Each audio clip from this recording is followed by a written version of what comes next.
Assalamualaikum warahmatullahi wabarakatuh. Rekan-rekan pers yang sangat saya hormati, baru saja Bapak Presiden memimpin rapat terbatas yang diikuti oleh kementerian lembaga.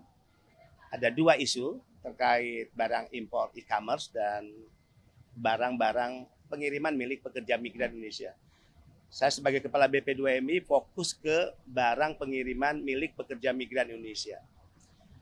Bahwa pada tahun 2022, bulan April tepatnya, BP2MI mengusulkan kepada pemerintah tentu agar ada peraturan yang mengatur secara khusus barang-barang milik pekerja migran Indonesia. Ada 3 kategori barang. 1, barang kiriman yang setiap bulan mungkin atau setiap tahun selama mereka bekerja dalam status kontrak ya dikirim ke Indonesia. Yang kedua, kategori yang dibawa langsung oleh pekerja migran Indonesia saat cuti ataukah saat mereka selesai melaksanakan kontrak kerja. Dan kategori yang ketiga yaitu barang pindahan. Jadi selesai kontrak, mereka tidak memperpanjang, semua barang di tempat tinggal mereka dibawa. Nah, selama ini kan tidak ada aturan yang mengatur secara khusus. Itulah yang kemudian menimbulkan problem dan masalah mereka sering berhadapan dengan petugas di lapangan, dilakukan pembongkaran atas barang-barang mereka, ya, dan bahkan banyak barang mereka yang tidak kembali. Jadi aturan ini harus ya dilahirkan oleh negara. Presiden tadi menyetujui ada relaksasi terhadap barang-barang milik pekerja migran Indonesia. Misalnya nilai pajaknya relaksasi. Mereka akan diberikan nanti relaksasi sebesar 1.500 US dollar setiap tahunnya dalam 3 kali pengiriman barang.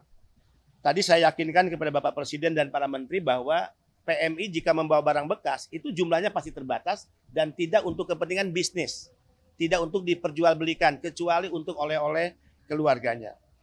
Yang kedua, Presiden setuju terkait pembebasan IMEI HP ya milik pekerja migran Indonesia ketika dia tiba di tanah air.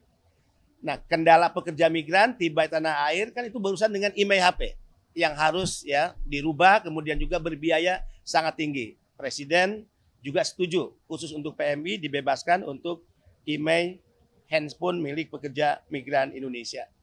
2 hal ini yang sangat penting, yang sangat revolusioner ya. Ada tambahan 1 tadi sebelum saya pulang atau keluar dari istana, masih dalam rapat resmi di luar konteks pembahasan, yaitu ya BP2MI tahun lalu telah mengusulkan juga pembangunan perumahan murah bersubsidi untuk pekerja migran Indonesia. Nah, Presiden merespon itu positif dan Presiden tadi menjanjikan akan segera dilakukan pembahasan dengan kementerian terkait. Ini hadiah lah untuk pekerja migran Indonesia. Terima kasih. Wassalamualaikum warahmatullahi wabarakatuh. Nanti akan ditentukan, intinya Presiden merespon baik, positif kebijakan ini, karena PMI harus diedukasi literasi keuangan, disiplin menabung, dan salah satu mimpi mereka kan punya rumah, ya, dari hasil kerja mereka. Direspon positif oleh Presiden, dan Presiden akan segera membahas dengan kementerian terkait.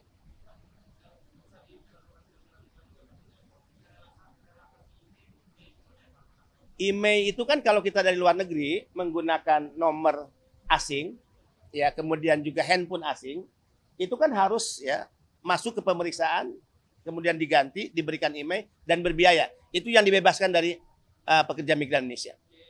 Ya, biayanya bebas. Ya. Ya, tentu ketika dia ganti nomor Indonesia, handphonenya bisa digunakan Indonesia, tidak perlu dikeluarkan biaya. Cukup ya, terima kasih banyak.